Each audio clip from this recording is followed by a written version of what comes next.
From painting eggs to bunny love, Easter traditions are bizarre to say the least, and it turns out they actually go back even further than you might imagine.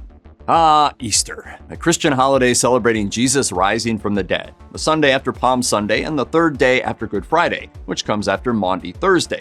The cornerstone of Christianity that unites the religion's many branches under a single promise of a peaceful, blissful life after death. Also, it involves pastel eggs being toted around in baskets and hidden from children, as well as a rabbit for some reason. And the rabbit also brings you eggs. What in the world is going on with this holiday? It's for Brody. Anyone who stopped and thought about Easter traditions is likely to have noticed that many of these practices are a little odd, but there is a historical precedent for many of them. Take eggs, for example. In medieval times, eggs were doled out on Easter because Easter comes after the fasting period of Lent. Basically, it was a time to eat whatever you can get your hands on, including the eggs that you had been forbidden to eat for the previous 40 days. As for the painting of the eggs, that apparently dates back to when eggs were painted red to signify Jesus' blood. This and many other Easter traditions have colorful roots that go back hundreds upon hundreds of years. I want a these egg. I want a these egg. I want a these egg. I want to you little. One of the earliest instances of Easter egg decorating we know of occurred in 1290 CE, when King Edward I lacquered 450 eggs in gold leaf. That's pretty extravagant, of course, and there's no telling what the common peasant used to paint their own eggs, if they even did it in the first place.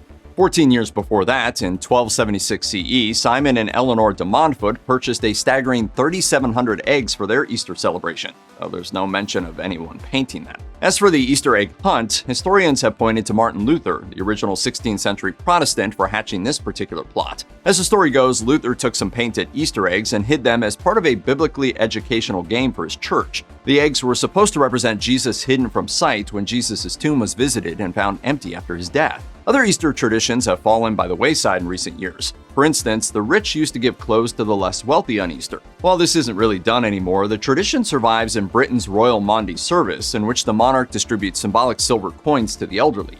Of course, it's not known whether this was done out of Christian kindness in the spirit of Easter, or whether it was just an attempt to get rid of unwanted goods in a time before Goodwill donations. It could easily have been both.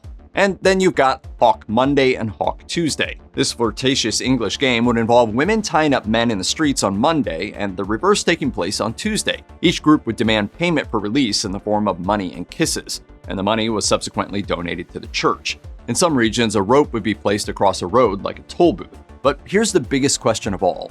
What's with the rabbits? They don't lay eggs, so there's no connection there. Jesus didn't ride a fluffy bunny into Jerusalem on Palm Sunday, so there goes that theory. Some have speculated that Easter connects to spring and rebirth, which itself relates to rabbits' proclivity towards breeding like, well, rabbits. The truth is a little more complicated, however.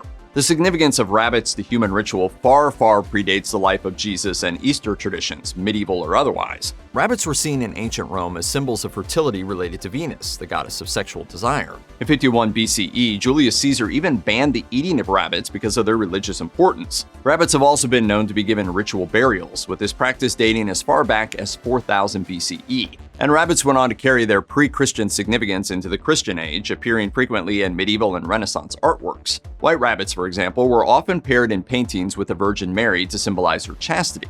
This is how the Easter hare, as a combined heathen Christian image, evolved side by side with other Easter traditions such as egg painting and egg hunting. By the 16th century, Easter bunnies were here to stay.